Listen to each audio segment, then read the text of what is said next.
Hogstye.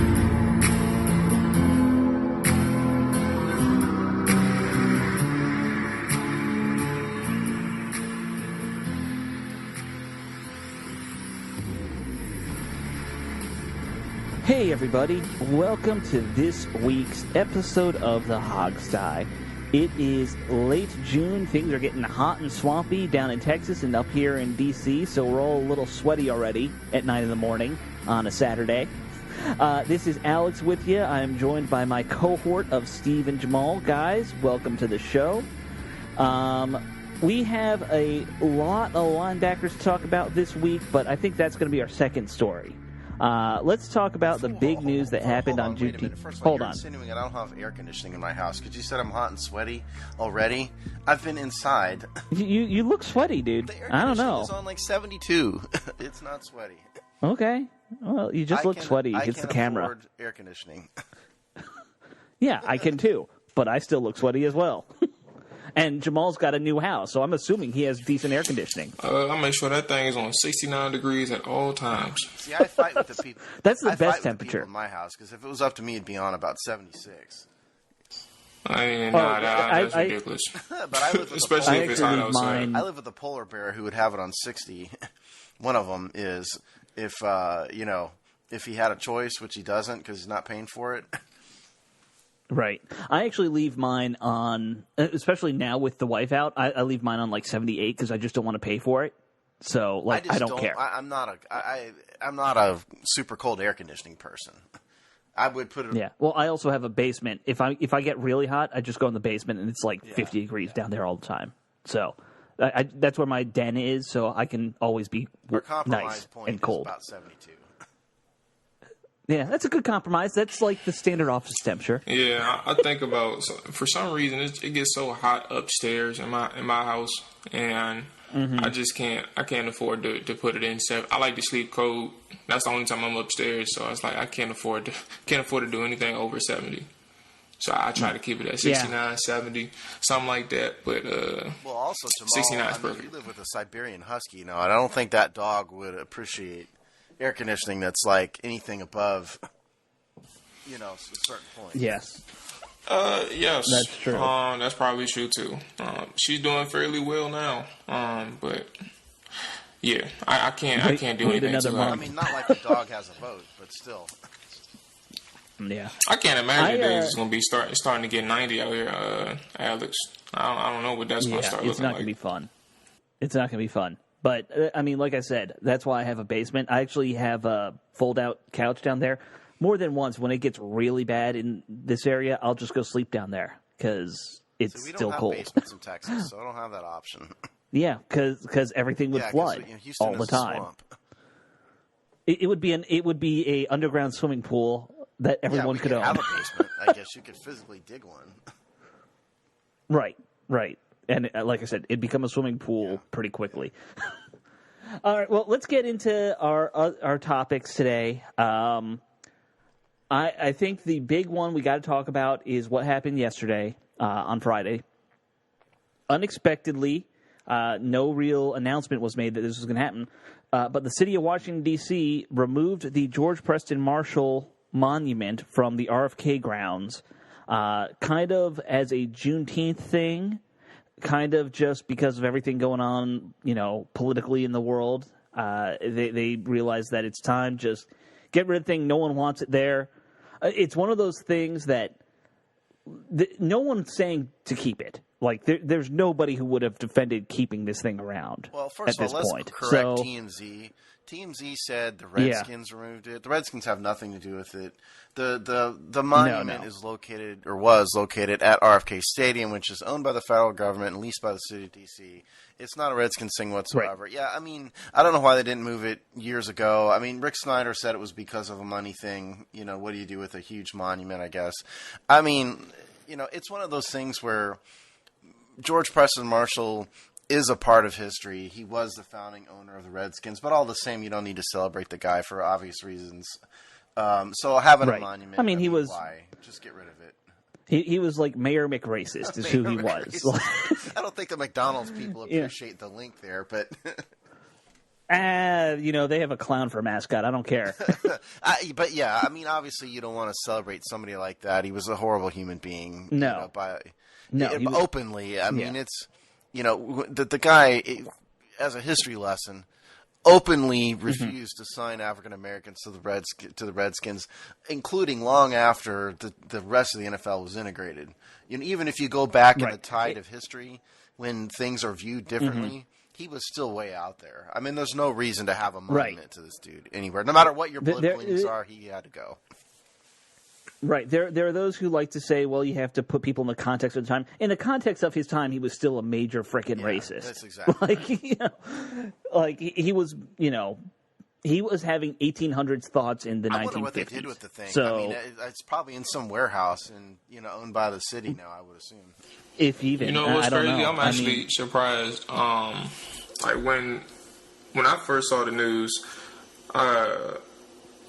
Redskins fans, they always try to, and it's not a bad thing, it's more so just a defense mechanism where they try to defend all things Redskins. So it's not necessarily about the person itself, but the statue outside of RFK, just symbolism of things. Right. I'm actually surprised that there wasn't as much pushback, or I actually didn't see any, but I'm sure it was some out there that I didn't see.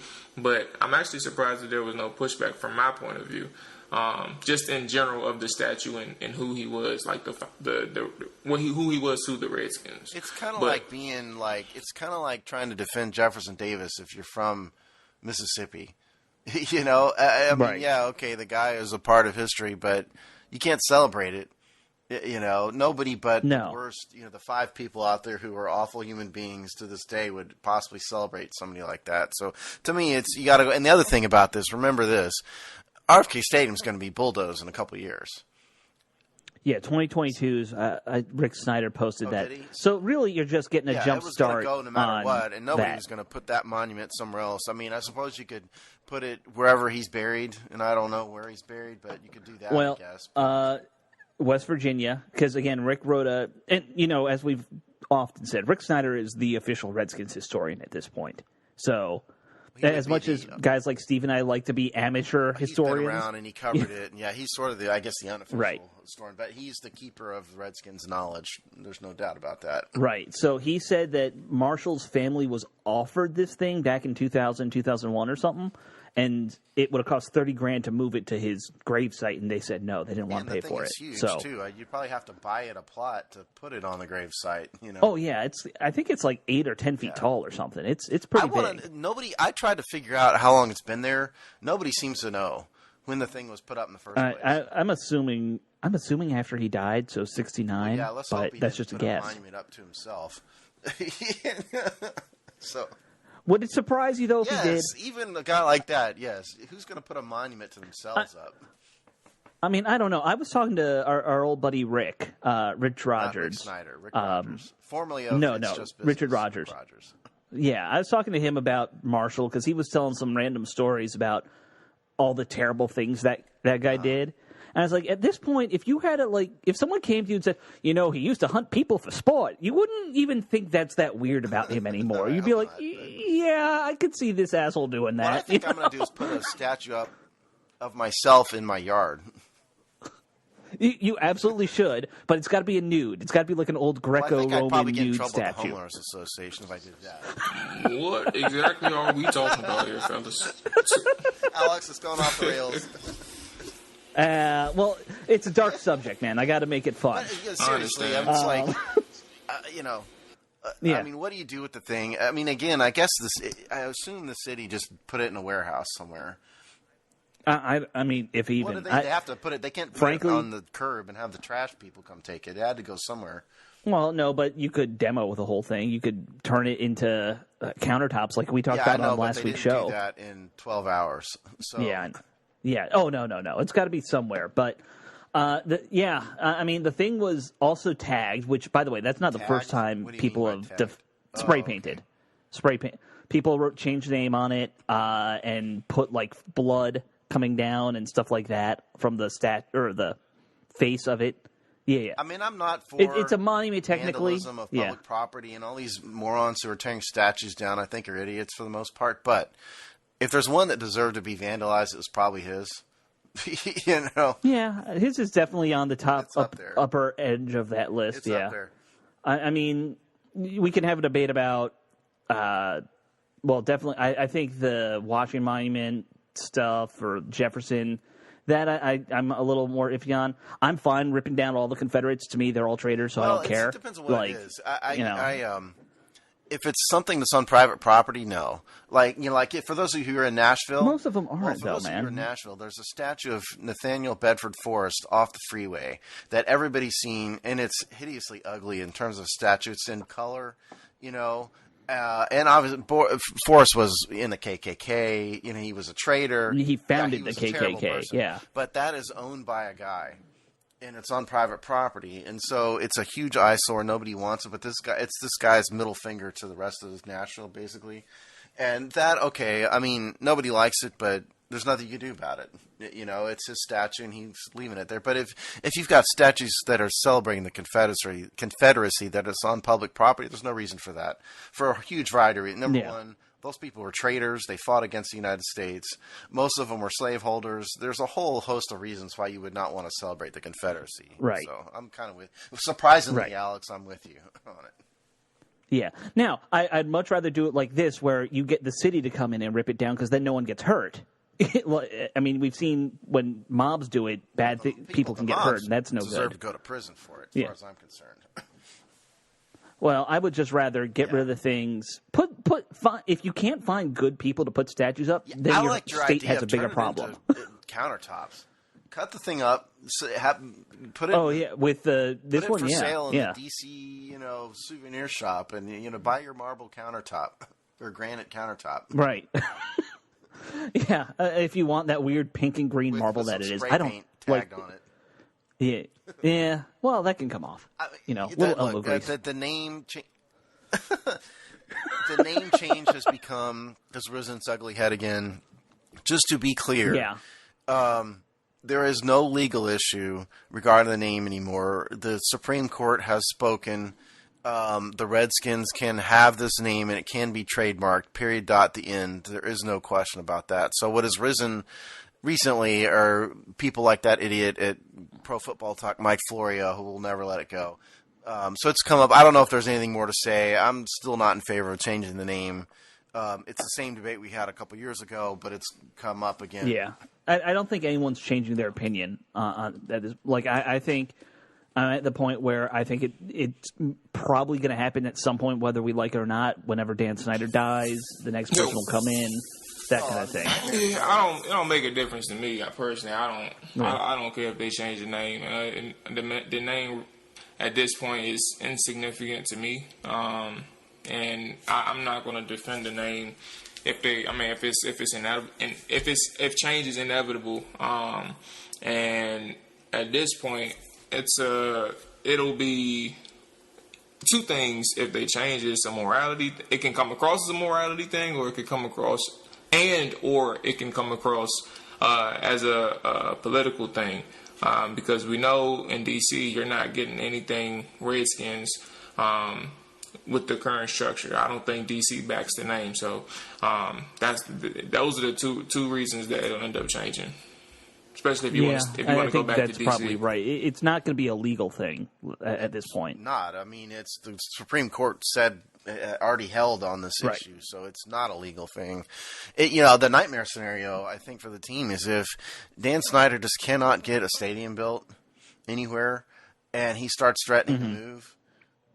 He wouldn't be able to move the franchise without changing the name, because no city's going to let that happen.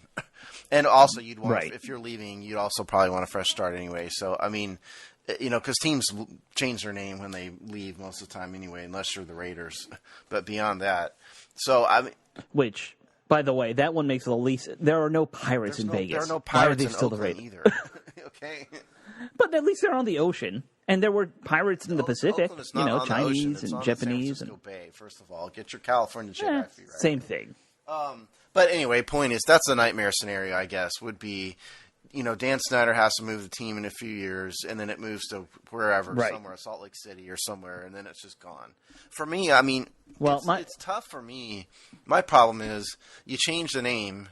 I don't live in D.C. anymore, and now I don't really even know who I'm rooting for. That's my problem with it, is I don't know how I would feel about it, because it's like it would be a completely different franchise that I live 1,000 miles away from, Right, and we've had that discussion before, too, you and I think. I'm in the opposite, where I'm going to root for whoever's my home team, makes sense. And I'm a D.C. guy.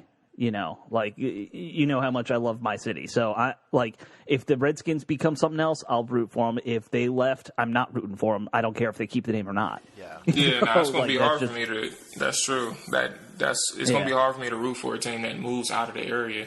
But, if they stay – and the thing is, too, like we see it with the Nationals, we see it with the Capitals. Wizards, not so much. But all the transplants that come into D.C., they're a lot of them are bandwagon fans, especially when the teams are doing well. So you can only imagine how great a football team would be in DC once the Redskins or whatever team, once they start doing well consistently, but also when everybody has a name that they don't have to worry about defending. Like it's just going to be. I think that. There is a lot of that, and Steve, you probably don't see it living in Texas, but locally, and Jamal, maybe you can speak to your opinion on this, but it feels like anyone who comes to D.C. now, they don't become a Redskins fan at all. They all flock to the Nats and the Caps for years now. Yeah, I 100% agree. And even before they started winning, and they just stick to whatever football team they had whenever they moved here. So whatever that is, or if you're young enough. You don't really develop a love for the Redskins because there's other teams out there that's already good and they have star power. So like why would you be a Redskins fan? Well, I mean you don't have to be. Speaking for someone who's moved a lot, and whoever's out there listening, I've moved more than you have. Okay, whoever you are, I've moved more than you have, and it's really hard to pick up the hometown team everywhere you go.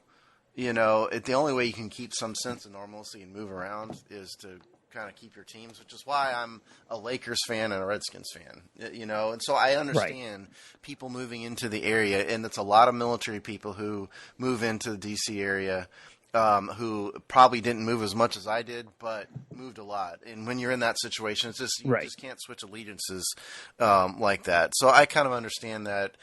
But all the same, to me, the name at this point, really only thing it means to me is the football team, the Redskins. There's really nobody uses the word, for better or for either as an insult or anything else. Nobody uses the word Redskins for any reason at all except the football team. So it really has no meaning to me other than the name of the Washington DC football team now. So I just don't get offended by it for that reason. It's just like I haven't heard a single person utter the name Redskins in my entire life for any reason other than a discussion about the football team.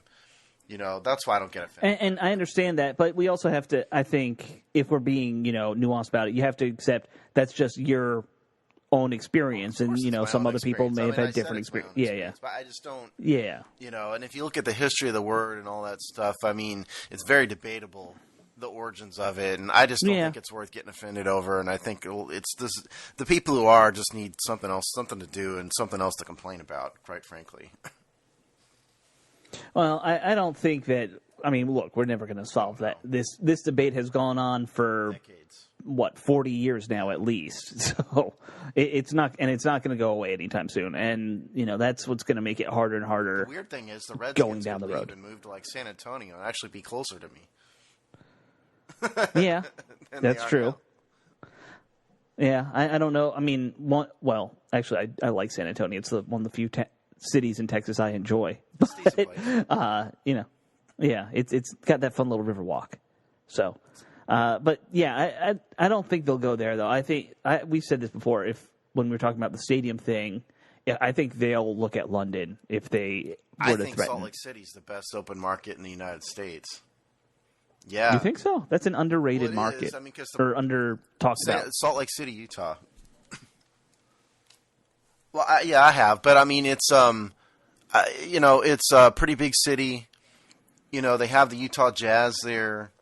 Which do pretty well in terms of attendance and all that. The problem with San Antonio, very good fan base there. San Antonio's not a good market because you've got the Dallas Cowboys breathing down their neck, and it's a true Dallas Cowboy market. So that's that's true. If you think about where else in the United States, I mean, you could maybe Portland, Oregon, would be one. They support the NBA team there. Yeah, St. Louis technically, since they were a vacated market. I don't see, like, even though the Raiders have left Oakland, Oakland's not a viable market. Like, you got the 49ers right there. You've lost a team twice. You don't get a third shot at this. You've lost the same team twice. Yeah, I mean, and granted, Al Davis and his family are a bunch of weirdos, but still, I still don't like the idea of an NFL team in London. I think it's just a terrible idea, unless you had a NFL, like a European football division. Yeah, that's one thing. But the idea of like making the Seattle Seahawks travel to London for a regular season game, it's insane. I think so. Yeah, I'm with you. I don't think it'll happen anytime soon. I just think the NFL likes to use it as a threat. I think the NFL's in no position to expand right now, frankly. I think they're in position to relocate a bunch of teams, but expansion, well, especially with what's going on with all the COVID stuff, all this is going to be weird. I mean, I just think it's not a good time to expand. So you're talking about relocating a team, and do you really want to take a United States-based team, deprive that city of football, and move it to London without another, without a Paris and a Frankfurt and somewhere else, right? I don't know, Rome or somewhere else, team to go along with it. I just don't think it's. I would say Belgium, whatever, or Amsterdam, because they pick a city. I'm just thinking NFL Europe did well in Germany and Amsterdam. That was about pick it. A city. Point is, I think that's the only way it works, and there's just not enough. There's not enough quarterback. There's not even 30 good quarterbacks, or 32 good quarterbacks, much less adding more quarterbacks. And we've discussed this offline, and I know we're getting off on a tangent, but we have very little to talk about today. So, Cam Newton still doesn't have a team, and Cam Newton, I don't think he's what he was in his prime, but he's still a decent NFL quarterback. I think he's washed up. Do you think he's completely washed up? Or do you don't think he could lead a team for 16 games at this point? If I were an NFL GM, he would have to prove it to me. Because just based on what I saw the last time he was in, he couldn't throw the football. He was throwing wounded ducks into the ground at 10 yards. And I don't know if that was just because of his foot or what, but he would have to prove to me at this point in a workout that you can actually play. Because, I think the first one was his. I'm sorry, not the first one. The last year was his injury, shoulder injury. Shoulder. Yeah, I'm sorry. And his shoulder. I said foot, yeah, right? That's why he was. Yeah, that's why he was throwing. He had a. That's what ended his 2018 campaign, which was one of the greatest seasons. For him, this is one of the greatest seasons he's had coming into the league under North Turner. Mm-hmm. But it was his shoulder that messed him up the last couple of years. And I love Cam Newton, by the way. But my point is, I think we actually, in terms of NFL quarterbacks, we're probably deeper now than we've ever been. Like, there are guys who were decent starters now are backups on some teams. Jameis Winston, turnover machine, but he put up big numbers last year, and he's a backup now. Add 4 more of them though. I just don't think it's. I think you're severely degrading 4 is a lot. The quality of play if you do that. Well, actually, I just thought about something because the point, a point that can be made about having 4, is this season in particular. You don't have to worry about it. I mean, you can readjust or reevaluate after this year, but this season in particular, if they plan on having a football season, which, I mean, it looks rough. I'll just say that. But if you plan on having a football season, you're going to need a lot of players to help get this thing going on. I mean, to help prevent a huge drop off in talent. And you're going to have to try and get these guys up and running in your system and understanding a lot of things because some of these players are going to catch it. Like it's no way around it. Some of these players are going to catch it. The question is, how fast are you going to catch it? I'm sorry, how fast are you going to detect it? And then how many people caught it prior to you detecting it? And you're going to need bodies at a few key positions that kind of goes through them. And on top of that, the actual rate of injury playing the sport itself, like it's going to be ridiculous. I mean, forgot who said it, but I mean, it's a very simple term. The NFL has smart people. That's true, and it's very obvious. But the NFL has smart people that have to figure it out. But yes, you're going to have to add some bodies to these rosters. You can reevaluate it once this thing passes. But it is what it is. Alex is laughing at me, not with me. Yeah, no. Like when Jamal said the NFL has smart people, your eyes just kind of like went in like two different directions sideways. It was the owners. Sometimes I just wonder what the hell the owners are thinking. But and by the way, my hypotheticals are dumb hypothetical. Okay, when I say we got to adding 4 quarterbacks, I'm talking about a scenario that's never even been talked about.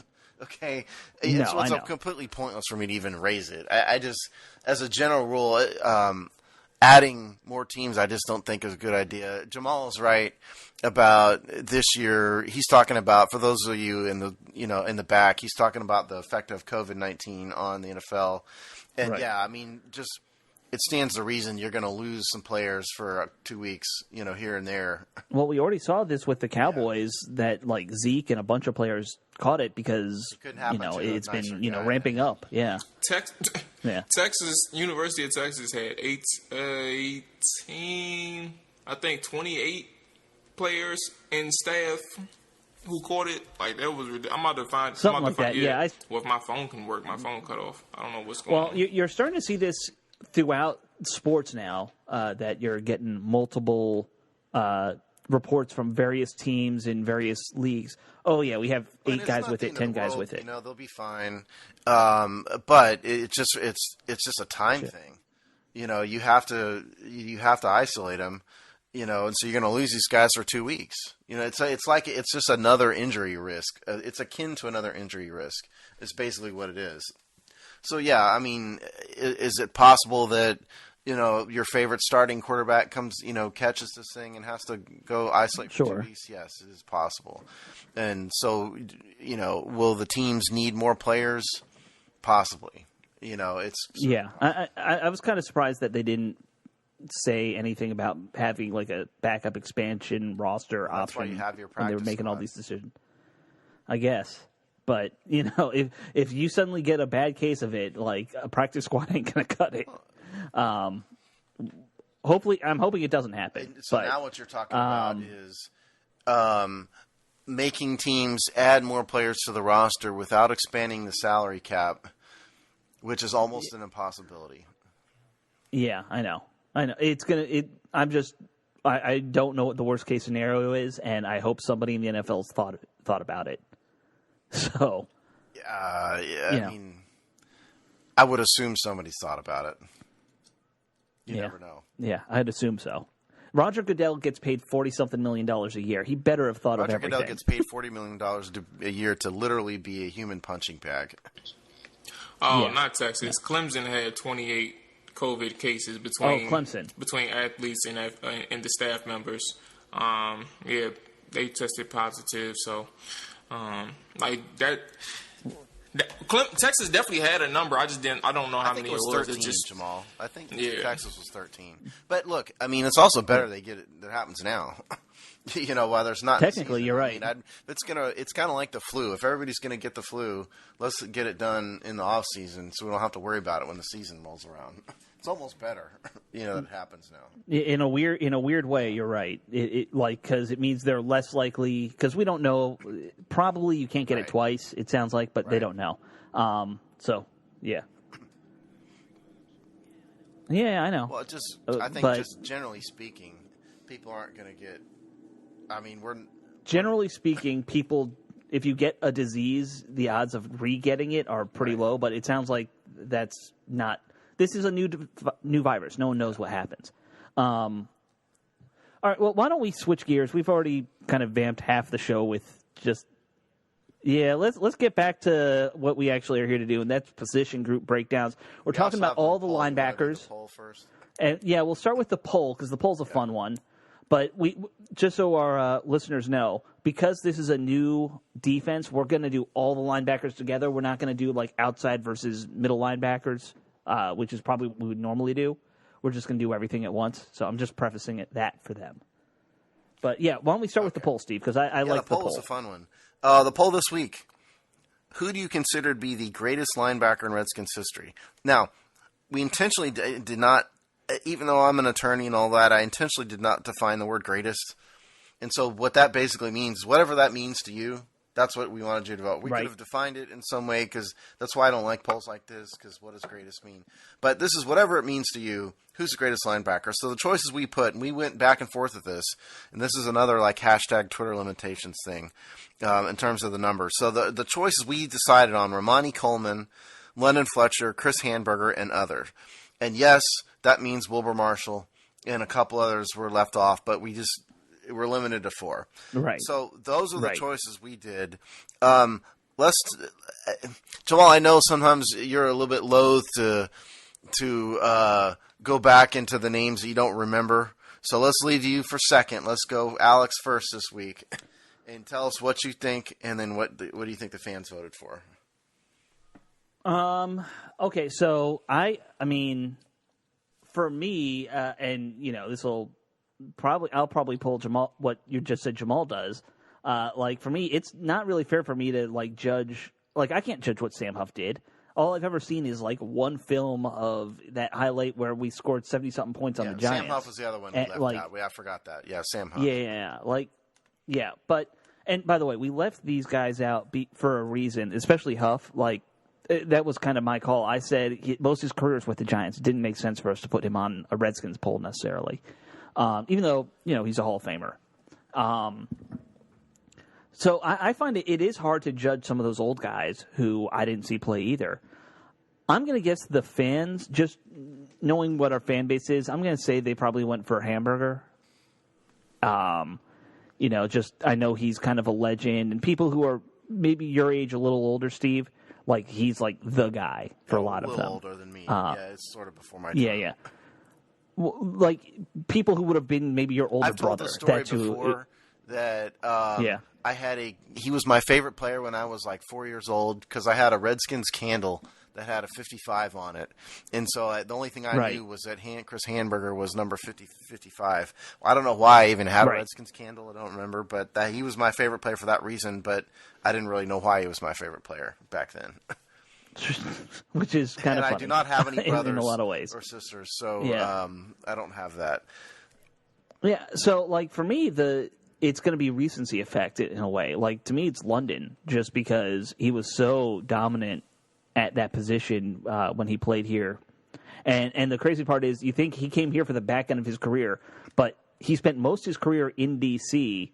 after like 30. All right. From 2007 to 2013. Like I think the other longest stint he probably had was in Buffalo. I don't know how long he spent with the Rams, but I know it wasn't that long. I think he had like 4 or 5 years with the Rams too. He had a long career in St. Louis and in Buffalo, and then came here and had an even longer career. Yeah.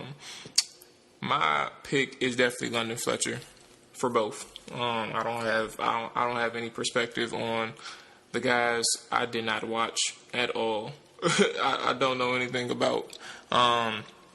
So the people out there who's listening, you're going to have to educate me on the other players that we have in this poll, because I definitely would have voted for London Fletcher. First of all, the fans definitely voted for London Fletcher by a vote of 44%. It's a recency bias thing. Certainly Twitter skews younger, for the most part, and a lot of folks just, like Jamal, just didn't see Monty Coleman play, didn't see Chris Handberger play. You could have made an argument that Sam Huff probably belonged on this list. Sam Huff and Wilbur Marshall in particular belonged on the list somewhere. Oh, yeah. I mean, there's an argument for both of them, but again, you're limited. But we also wanted to have a good poll, and not having London Fletcher in there, which that's the player that the younger fans out there, like Jamal and younger, would know. And so that's why we put London in there. For me, I definitely would have. There's no question it's Chris Handberger in my mind. Again, I'm really sort of too young for him, but objectively speaking, I mean, he's in the Hall of Fame. He's a 9-time Pro Bowler. There's just no question. Or is it 9? I think it's 9. He was a multiple-time first-team All-Pro. Yeah. There's no question he's the openly accomplished, statistically accomplished linebacker in Redskins history. So that's who I would have voted for, even though, I really didn't. I saw him play, but I don't remember it. But yeah, the fans voted for Fletcher, and we put Monty Coleman in there because he was a hero of the Super Bowl era, and up until Darrell Green retired, he played more games than anybody else in Redskins history. So, yes, Monty Coleman objectively is not as accomplished in terms of Pro Bowls and starts and all that stuff, but all the same, depends on how you define greatest. The man was in D.C. for 16 technically years. He played.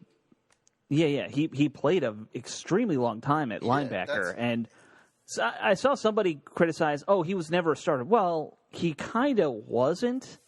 I mean, he started a number of games. I think he had a few hundred starts still just because of that length. But, yeah, most of his career, he was like the sub guy, but he played almost just as much as most starters. That's the point. It depends on how you define greatest. To me, it just... It's crazy.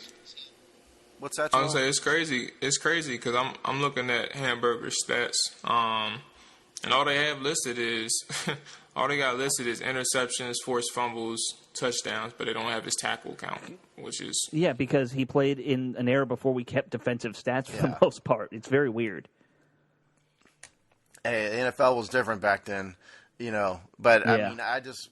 I'm going to vote for the guy who's in the Hall of Fame and who made 4 All-Pro teams, first-team All-Pro team. That's me. So in terms of, we'll go through a few comments here. Let's see. Yeah, the person that Alex was talking about was somebody named The Jerk at Mittens Go, Gough, who said Monty Coleman, LOL, he was barely a starter.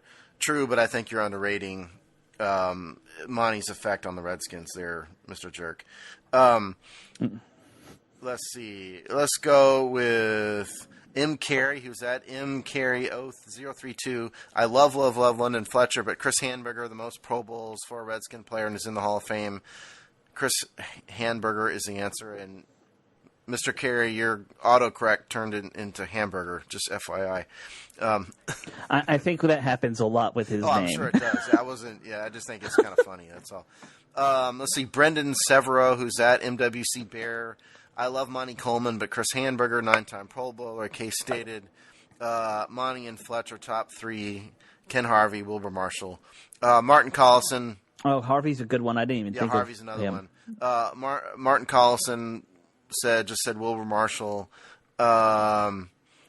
Here's some Monty Coleman love. Ron No Trading Back Burgundy said Monty Coleman doesn't get enough love from Redskins fan. A perfect 3-down linebacker who could cover as well as he could blitz. He was a champion and a pro's pro, the GOAT in my book. Good comment from Ron Burgundy.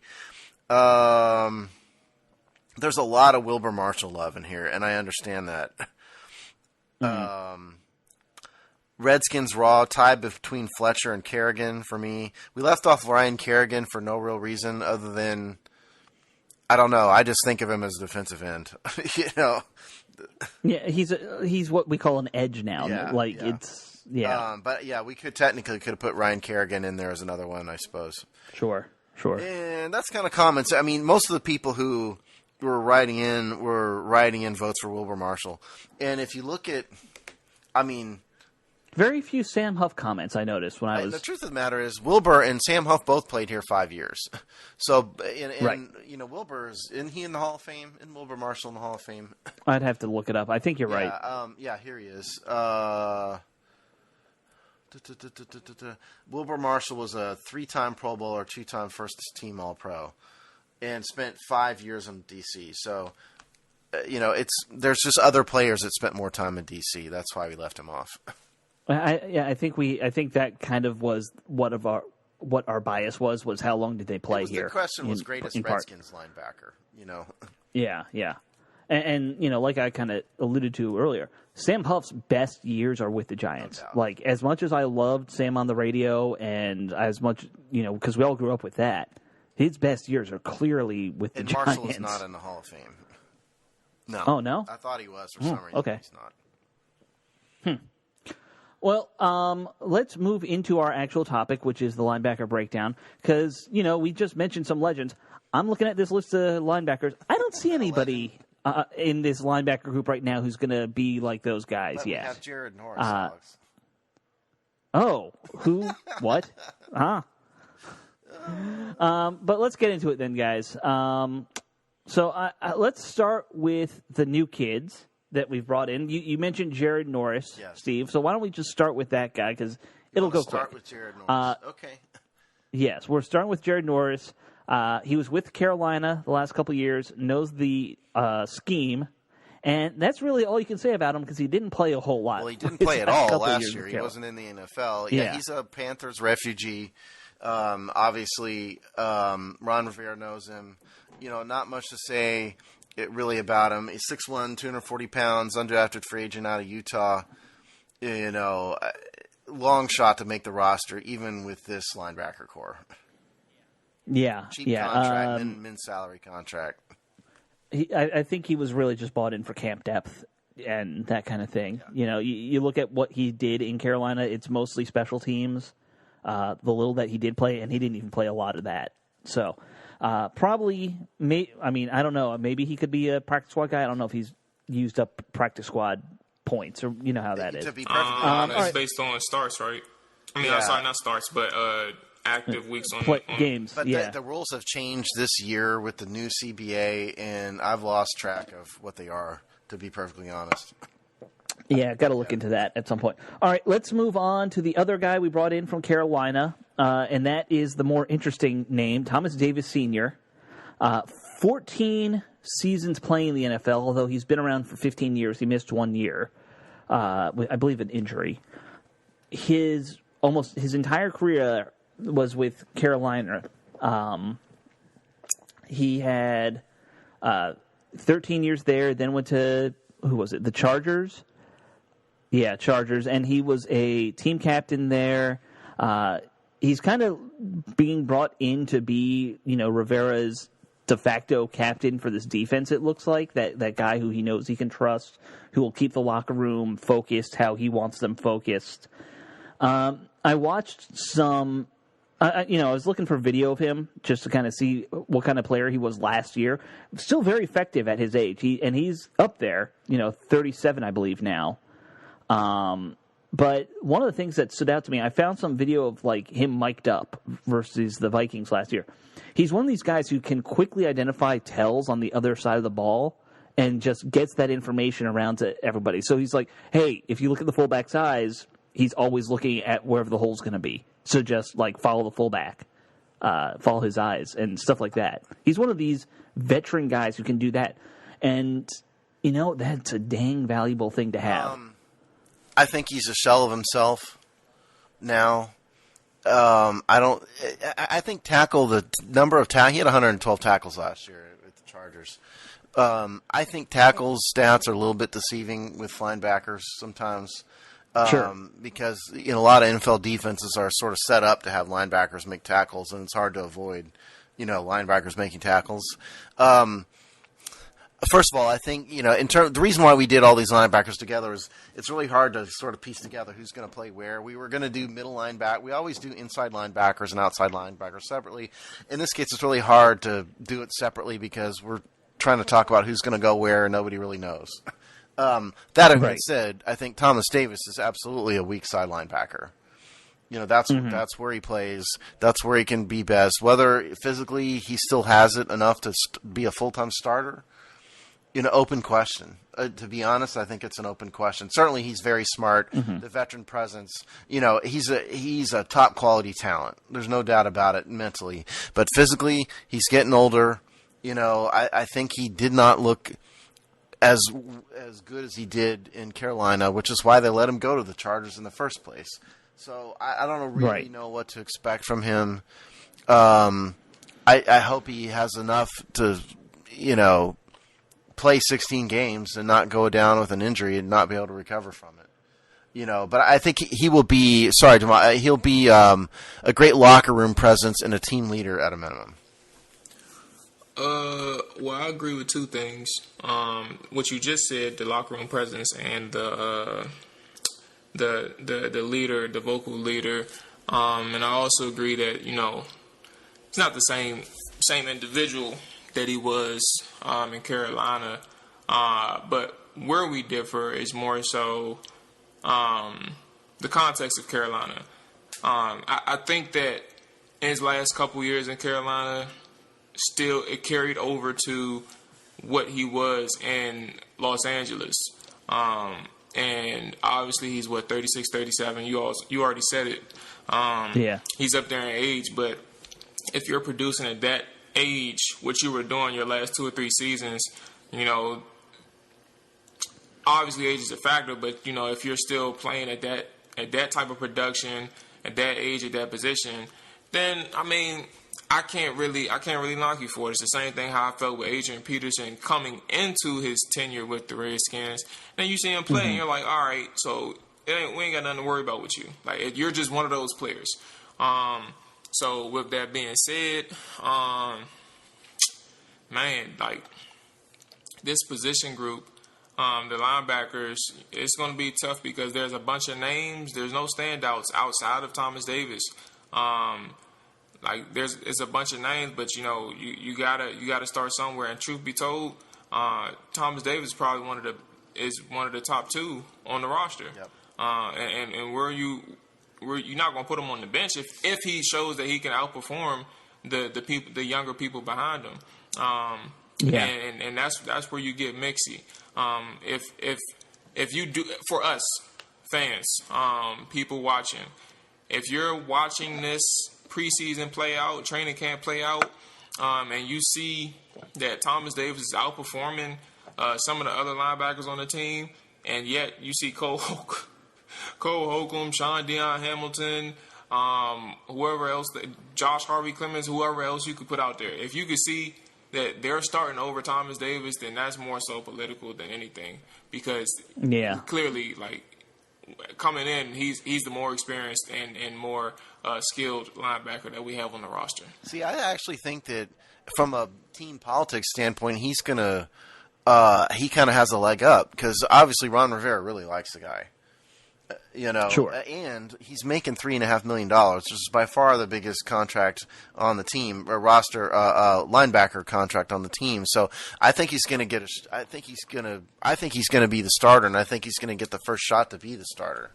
Well, I agree. So I guess take what I said and inverse it. So just if you see Thomas Davis starting and his production doesn't warrant the start versus looking at other players, and you see that they're performing better, then I can see that as well, and that's probably more accurate. A more accurate statement is that it can go in his favor versus what I said. So I think that's what you got to really pay attention to. I think, and I know we got to wrap up on him, but I think the fact that he's a 37-year-old linebacker, we know with quarterbacks they can play into their 40s now. But any linebacker over 35 is more interesting to me than a 40-year-old quarterback. To me, that's even rarer these days, because you just he did exactly an older age. Right, and same with London Fletcher. Now, the last year of Fletcher was terrible. We all know that. London and Fletcher were not the same, but especially the last year. No. Yeah, but the 30-something, the late 30s linebacker is as much of a unicorn as the 40-year-old quarterback. Yeah. All right, let's move on. Kevin Pierre Lewis, the last free agent we brought in, I believe. Another career backup type, 6 seasons in the NFL with 4 different teams. Mostly a special teams player throughout his career, from what I was able to discern looking at his numbers and stuff. A little bit of, a spot relief guy. Not really a starter, though. Just brought in for depth and special teams play, it looks like to me. Any thoughts on him? I mean, he's only started 4 games in 6 years. Right. Listen, Kevin Pierre Lewis has a big contract, okay? And he's a $2.9 million cap hit. Almost $3 million. That's surprising. Yeah, he signed a 1-year deal, $3 million deal, cap hit $2.956 million. That's a lot of money for a guy who's not going to start. I think he's going to get his shot here, and certainly given the state of the Redskins linebacker core, they need some competition in this group, because there's a whole nothing but question marks. But at the same time, I don't see him making the roster. I think he's going to get cut, because I think it's a huge cap number to keep for a guy who isn't going to start or even be consistently on the field, unless he shows that he can beat out some of these younger kids.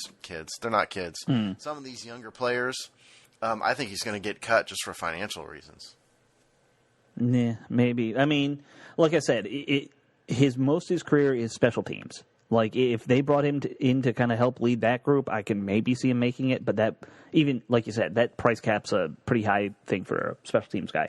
Jamal, I don't know if you have any thoughts on Kevin Pierre Lewis. I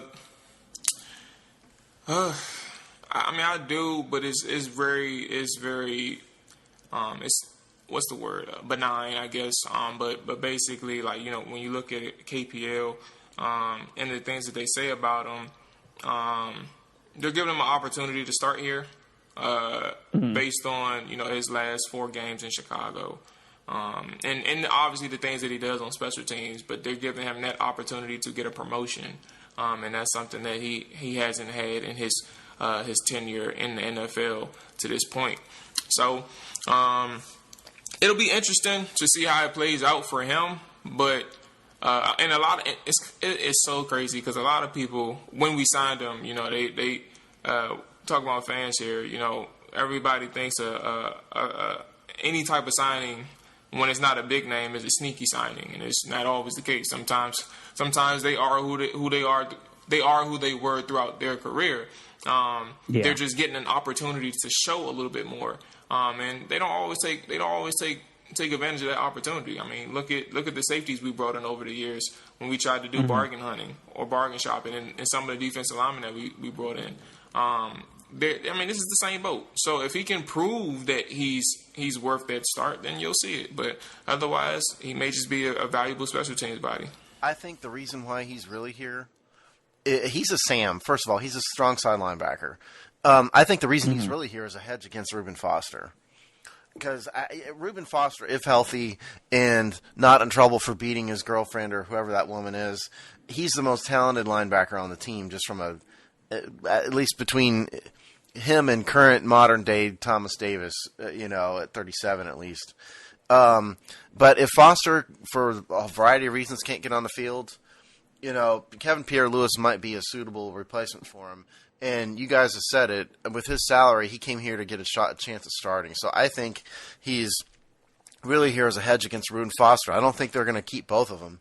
I think they're going to keep one of them. And I would like to think, the optimist in me would like to think that Foster gets it all together and finally plays. And maybe that's and stays out of trouble. Yeah, that might just me being, needlessly and foolishly optimistic. But I think that's why Pierre Lewis is really here. And I think one of the two of those guys is not going to be a Redskin. All right, let's move on. Last new guy, I believe, is Gleek Hudson, the draft pick, the Viper. He's kind of, I would assume he's going to be a weak side guy, Steve, given his size. And he's kind of like that safety hybrid linebacker guy. We talked about him a lot. We've talked about him with a couple different ex-Redskins too, because I think he's a fascinating possible tool that you can have in your toolbox. Just that versatility that he could bring to the table is kind of like a nickel linebacker, small guy. Just very interesting player to kind of watch and see how you could use him. I've said this before. I think he's kind of a poor man's Isaiah Simmons in terms of his versatility. What I loved about Simmons was he was versatile, not just his athleticism. Isaiah Simmons is incredibly versatile, and I think Gleek Hudson is too. Now, he's far more limited because, like you said, Alex, he's small. He's 5'11", 224 pounds. That's not like inside linebacker starting inside middle linebacker size at all. No, he's a safety size. So he's like your classic, money backer, type guy, versatile tool. Maybe you might see that. I'm just spitballing here, but maybe you see the Redskins use him at safety, use him as more of a strong safety. I like Gleek Hudson. I think he has talent. He was the replacement at Michigan for who's the the name is escaping me. But the role he filled at Michigan was a prominent role. I like him. Right. He's going to have to fill a particular role in DC to kind of stick around long term, though. Yeah. I personally don't it's kind of a shame that I haven't watched him yet. It's June. No?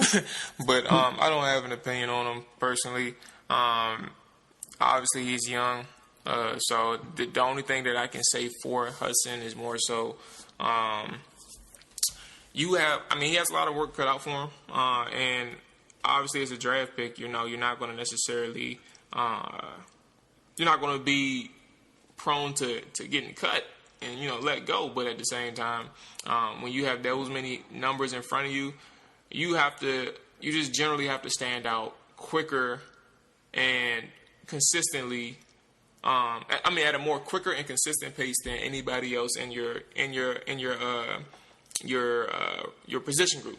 So for him, whatever that may be, we've talked to a lot of players. We know kind of the day to, not literally the day to day, but you have to be in the coach's ear. You have to be the one taking the notes. You have to be the one applying everything that you learn onto the field the very next day, and let these coaches know that you can play at this level. And then you have to translate that to the field when it's game time.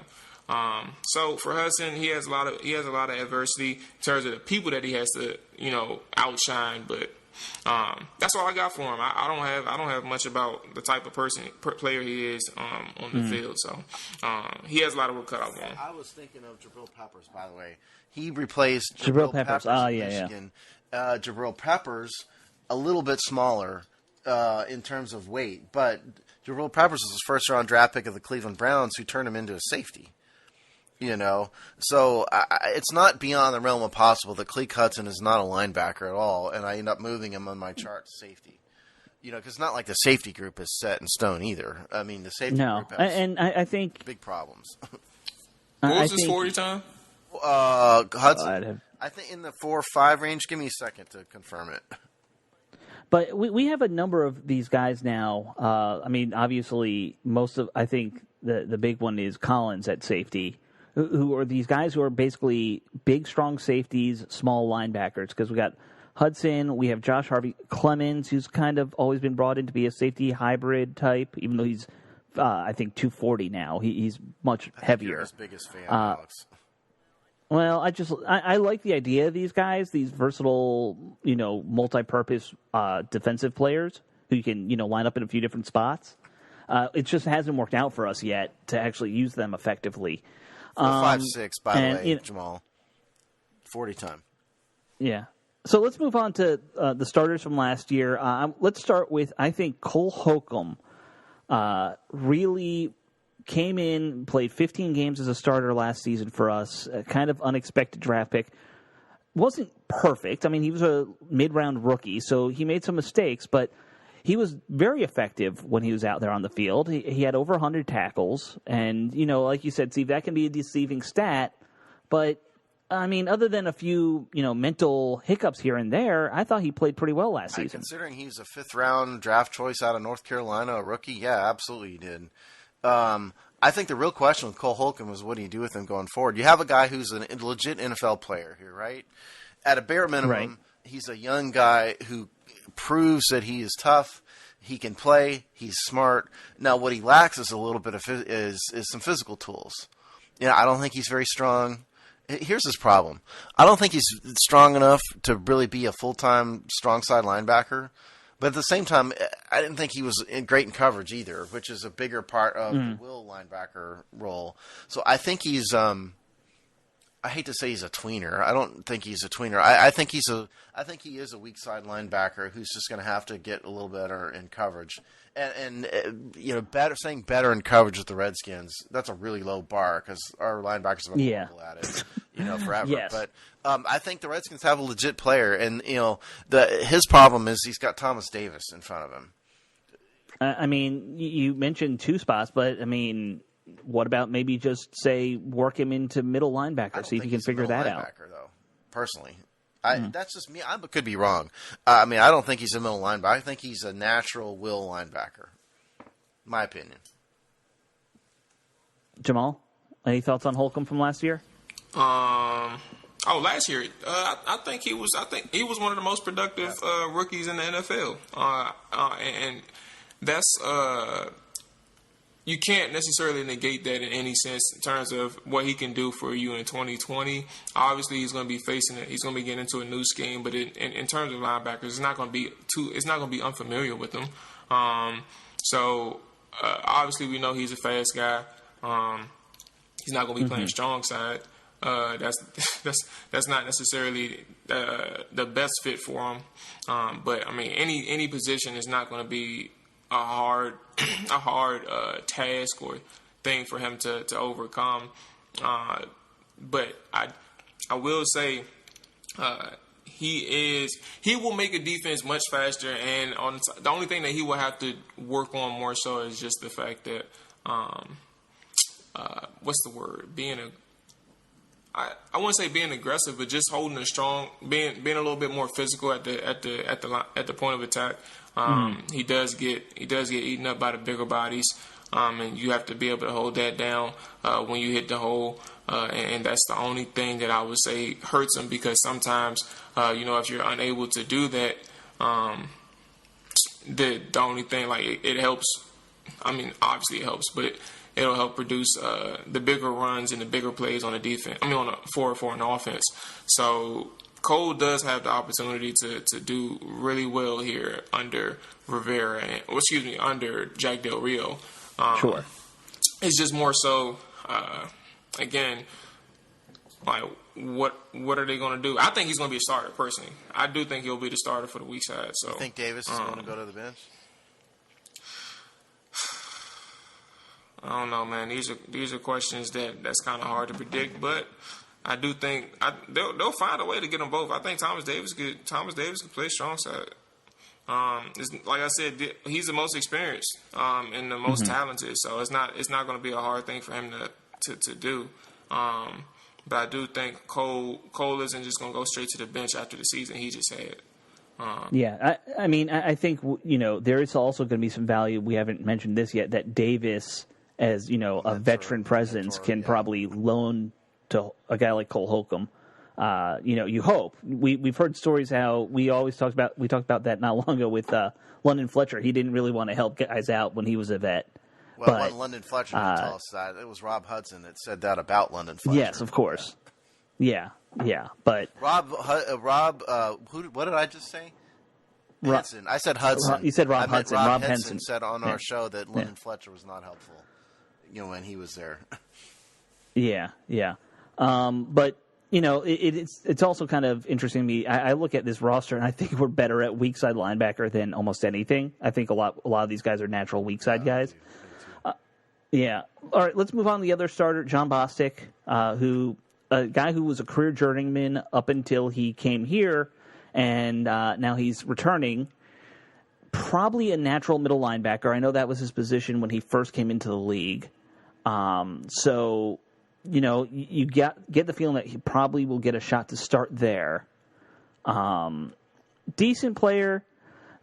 Nothing about him last year stands out to me when I go back and look at him. Like, he just does what an inside linebacker did in our scheme. Yeah, and it shouldn't. He is literally just a guy, but he's consistent. Like, he doesn't have bad games, but he's not going to have great ones. That's the difference between a good to great player. Like, he is consistent and he's good, but he's not necessarily going to give you that great production that you would prefer from a middle linebacker. And even still, as a journeyman, a lot of people have and rightfully so. It's not like a knock, but a lot of people have that negative connotation towards journeyman, but there is nuance. Like, sometimes you could be a journeyman and still be productive wherever you go. There's examples of that, and that's the type of person that Bostick was. Right. For his career, he just couldn't latch on to teams for whatever reason, scheme changes, coaching changes, things like that. So, I think he's a good player, and he probably doesn't move away from that starting role in middle linebacker. Yeah, I mean, meet your 2020 starting middle linebacker, it's just John Bostick. There's worse fates than being a journeyman. And Jamal, I agree with the way you characterize it. There's different characterizations of journeyman. When I think of John Bostick, he's probably a league average starting linebacker. He's starter worthy. He's league average. You could also call like Jared Norris a journeyman, who's been in a couple of different teams, and there's a drastic difference between Jared Norris and John Bostick. So I think Bostick's fine. Is he Ray Lewis? No, absolutely not. But he's a legit starting middle linebacker. He was probably the most consistent linebacker we had last year. Which isn't saying much because our linebackers were terrible basically last year. But I think it's good that he's here, and I think he's going to start over Sean Dan Hamilton at middle linebacker. Yeah, I mean, he what he is he's that guy you bring in when you were like, well, we can't get an elite talent right now, so we'll bring in and we haven't drafted anybody. Yeah, bring in him because he'll get 80 to 100 tackles and he won't embarrass you. So that's fine. All right, so let's go to Ryan Anderson next because to me he's kind of one of the more interesting questions about this defense in general because you don't really know where to put him. I guess he's a linebacker because even though he's probably body type looks more like a DE, he's just not quite the right athletic type to play defensive end in a 4-3. So, he's kind of a weird spot there. There's also, I don't know if you guys have seen this, there was like a move where people were saying he should get traded all of a sudden. I don't know. It was all just fan conjecture, I think. Number one, Ron Rivera touted his praises a little bit in his press conference last week. Mm-hmm. So I think Ron, and he brought, if I recall, it wasn't really prompted. He just brought up Ryan Anderson, as best I can recall. The reason why people are talking about trading him is he's kind of a man without a position. So people think, but I actually don't think that at all. I think Ryan Anderson is a classic strong side linebacker. I don't think he's a defensive end in a 4-3 defense. He's not shown that he has the pass rushing moves to be an effective edge rusher. He's a classic run stuffer. Who do you want more at a Sam position than a strong, tough run stopper? A guy who should literally just wear pants that say wide load on the back because that's what he looks like. I think that's what Ryan Anderson is, and I actually think, depending on how things shake out, he has a chance to start here. And don't forget he's in the last year of his contract, which is going to matter. Last year was rookie contract. So I actually think Ryan Anderson may have a breakout year this year at strong side linebacker, depending on the health and all that. And I know I just said Foster. I get it. But I think Anderson has a chance to prove himself as a starter at the Sam position. I don't have anything bad. Like Foster, got me saying Foster. Anderson is coming off his best season in the NFL, and for him that's big. It's not necessarily the greatest thing when you compare it to other rookies or other people on rookie contracts or just general linebacker production or edge production. But for Ryan Anderson, you seen what he was able to do in college, and he had his hand in the dirt.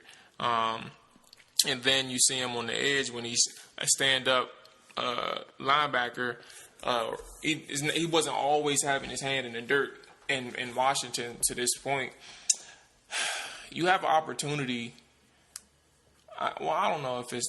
I actually agree with you in terms of the strong side thing. That's his opportunity that I was about to speak on. But for him, the coaches look at him as a versatile piece, like the front seven Swiss Army knife. I wouldn't necessarily say the whole defense. He can move in multiple spaces because of what he's done in the past. And what they believe that he can do. The question is, was it just fluff for Ryan Anderson? I don't think it is, but the question is legitimate to ask because they don't know if they think some people believe that he's a tweener. But I personally think that he can play along the defensive line and he could play a stand-up linebacker, and that's something that they're going to have to try and figure out what do they want to do more with Ryan Anderson and what can he do best? But I think that he can move around. And truth be told, that's going to be the best. That's going to be the most valuable thing for him to actually earn a contract moving forward. With any team, is showing that he can do a lot of things. Because if they restrict him at one spot, there's too many players that's better than him. That's going to be getting more time, and that's not a good thing. Now, we did hear in the past, too, that he's also a very good locker room guy, that it's almost like he's the guy who helped talk to Landon Collins when he was wanting to come here, and he's done that before. Like, he's very well regarded by his fellow, like, former Alabama guys. So that's going to plays into decisions, too, that stuff like that we don't think about. All right, let's move on. We kind of touched on Josh Harvey Clemens, another career backup, special teams, hybrid guy. Let's go to Sean Dion Hamilton. Okay. As Harvey Clemens, I think he's going to get cut. That's what I think of Josh. Yeah, I think so too. I think, the numbers game isn't going to work out for him. So let's move on to Sean Dion Hamilton, because I think more fans have wanted to see him become something than he's actually become at this point. He had a very good rookie season and then kind of played less last season, mostly because no one got majorly hurt. So he didn't get to get those starts in. Hamilton's problem is that he's probably more of a 3-4 inside linebacker than he is a true NFL middle linebacker. He's undersized.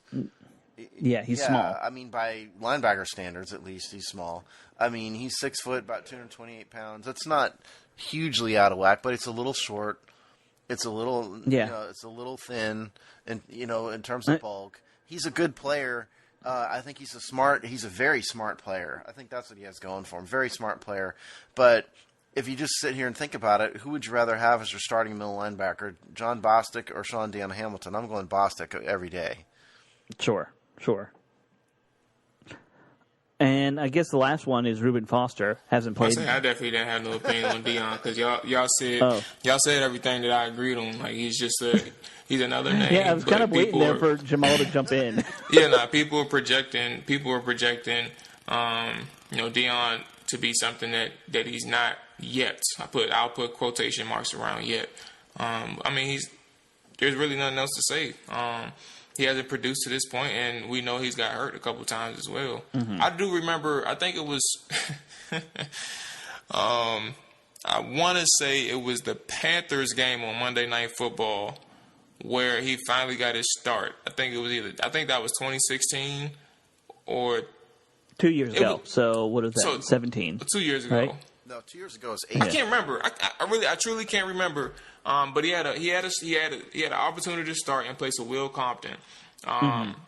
He put him out there, and oh my goodness, it was awful. It was his first start, obviously, but after everything that the people were saying, he's the better choice during that time period, and obviously he's grown since then. But I just won't forget it because it kind of put him out there in a bad way. He was getting ran through, and it wasn't pretty. Not necessarily his fault that he wasn't ready. Hey, if you get ready, if you always prepare, you ain't got to worry about getting ready. You're always ready. That's true. So it was bad. I'm about to look it up while I talk, but we can go ahead to Rubin Foster. All right, so Rubin Foster. I remember when he was signed, I was really against the signing because of all the off the field stuff, and I still pretty much feel that way. I don't want guys who have problems like that on the roster. Guys who are accused of sexual assault or getting in a fight with his girlfriend, whatever it was. Sexual assault. He was accused of domestic violence. Domestic violence. Yeah, that's what it was. That's any better, but it's a big difference. It is a big difference. Yeah. Not better. But he hasn't played in almost 2 years now. It was 2018 when he was cut by the Niners, came here, and got hurt right away. Look, Rubin Foster is a train wreck. And yes. It's not that I don't like train wrecks. Sometimes, a hot mess is fun, which is sort of what he is. In like a Jerry Springer way, yes. Yeah, kind of, but that's not who you want to rely on. That's the problem. If Rubin healthy, if in a good headspace and not having a knee that's a total disaster area, it's sad because he's got, there's a reason he was a first-round draft pick. He's a Pro Bowl level talent, but at this point, if you're relying on that, you're just foolish. And the other thing is it's a serious, legitimate question to ask whether or not his knee is going to rob him of some of his athletic ability, because that's what his thing is. Athletic ability, and he had a really devastating knee injury. So the optimist in me says, yeah, Rubin Foster, great. The realist in me says, one, he's probably going to screw up off the field at some point in time again, because he has a history of it, and it's going to happen again. And then two, also, it's like you have no idea what shape his knee is going to be in. So he's just an added bonus in my view. A lot of red flags, though. I mean, yeah. So just to clarify, Dion, I don't know where I got 2016 from because he was a rookie last year. 2018. So I want to say it was the Giants game then, but everybody looked bad. So maybe my point of view was skewed, or I was laughing at people who thought he was going to do really good, and everybody just looked bad. So now that I got it out of the way, Rubin Foster. Jesus, that's tough. You already talked about his off the field issues, but which I no longer think is an issue moving forward. Like, I think whatever things he was going through with him and that woman is probably a thing of the past. Time will tell, but at this point, it's been X amount of days since the last issue. I kind of moved on from it, but on the field, you're dealing with a guy who's coming off injury. You guys already spoke to it. And it was a significant injury at that. But, you've seen him training, you've seen him working out sometimes this offseason and sometimes during the season last year. And you kind of hope that, just for his sake, that things are coming back to normal, but you never know. Like a guy who hasn't been cleared yet. Or, excuse me, let me ask. Has he been cleared yet? Do you guys know? No, I don't think so. Yeah, I'm about to say, to this point, he hasn't even been cleared yet. And, typical recovery time for the most part was, a year and some change. And it's approaching 2 years. My memory's fading me nowadays because of coronavirus. The injury happened on the first day of OTAs last year. Yeah. Oh, it was the first day of OTAs. Was it 2018 or not? No. It was the first day of 2019 season OTAs in May. Because it was the third play of the first practice of the first day of OTAs. Okay. Right. So I was about to say, I know my time is skewed. I thought we got him either 2018 or 2019, but we did get him 2018, but he was late. He got hurt December then, 2018. Yeah, I got you. All right. So it should have been a little over, or at that point it's It's been 13 months. For athletes, it's been 10 to 12 months recovery period, and then now we're over that point now. The last rumor we heard was that he will hopefully try to be ready for training camp, and when you start hearing that, it's who knows, Yeah.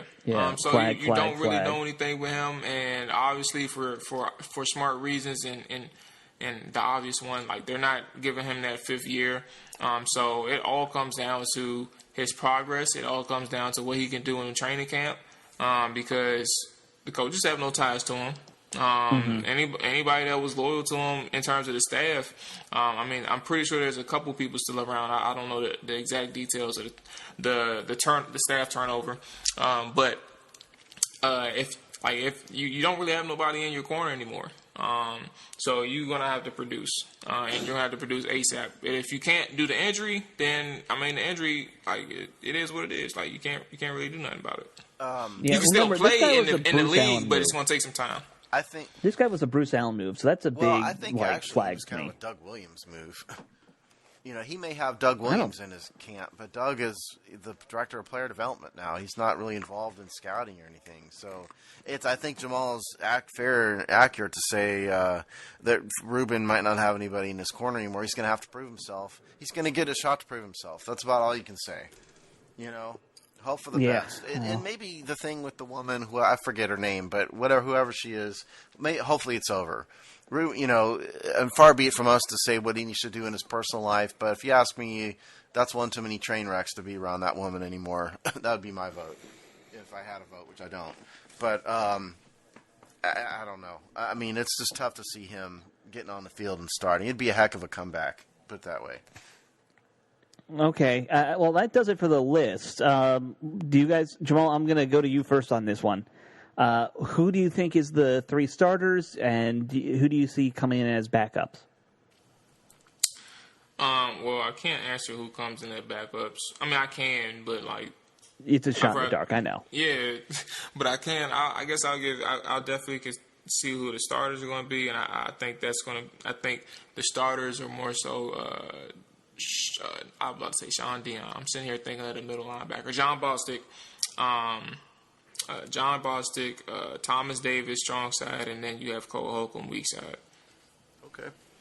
Right. Yeah, backups, everybody else that you can imagine. The rookies, the tweener, and the journeyman in KPL. Okay. For me, I'm going. First of all, I think they're going to keep 7 because it's a line. I think they're going to keep 7. So John Bostick, middle linebacker, Thomas Davis, the will. I'm going to be hopeful and say Rubin Foster is going to grab a hold of the Sam position. I'm probably wrong. Somebody come and ping me about it when it doesn't happen. Backup, I'm going to say Ryan Anderson is the backup. Sam, Sean Damon Hamilton is the primary backup middle linebacker. And then at the weak side, Cole Holcomb, Gleek Hudson. And I think Josh Harvey Clemens, Jared Norris, and Kevin Pierre Lewis get cut. That's my prediction. Okay, I'm going to say middle linebackers Bostick. I think we all kind of agree that he's kind of just going to have that role. I think Sean Dion Hamilton might just be a de facto backup because I don't really look at this list and see a backup middle linebacker at this point. Weak side, like we've been saying, we're crazy deep at weak side. Cole Holcomb, Thomas Davis, Gleek Hudson, they're all weak side guys. I'm going to give the starting spot to Holcomb with Davis kind of just being a super sub at this point and Hudson maybe just getting spot duty here and there. Then strong side, I guess Anderson and Kevin Pierre Lewis is the number 2, but that could go either way, frankly. So that's where I'm at. So I think we're all roughly in agreement as to at least who's probably in there. Everything is subject to change once we see preseason games, by the way. Yeah, exactly. Everybody keep that in mind, whoever's listening. Yeah, and listen, this is not a great linebacker core. Okay, you line these guys up against some of the better linebacker cores in the league, and they have a lot to prove. And there's a lot of question marks. It's not a strength of this team, of this defense. The only thing I think that looks okay is that weak side spot with Davis and Holcomb probably splitting time. I think they're both capable and, if not good, players. But the rest of it, that's a lot of question marks. So that should do it for this week's episode, guys. Good work. We went way over time for our usual nonsense. But what else maybe we should have spent. What else do you have to do? We should have spent. We should have spent less time arguing about basements and George Preston Marshall. Fine. I don't know. Who cares? Not that we were arguing about George Preston Marshall, but no, F that guy. So, folks, thanks for joining us on this week's episode. Keep checking back at the website for any late-breaking news or any good opinion pieces that we've got, because we always have those. And hope you all have a great week. Later.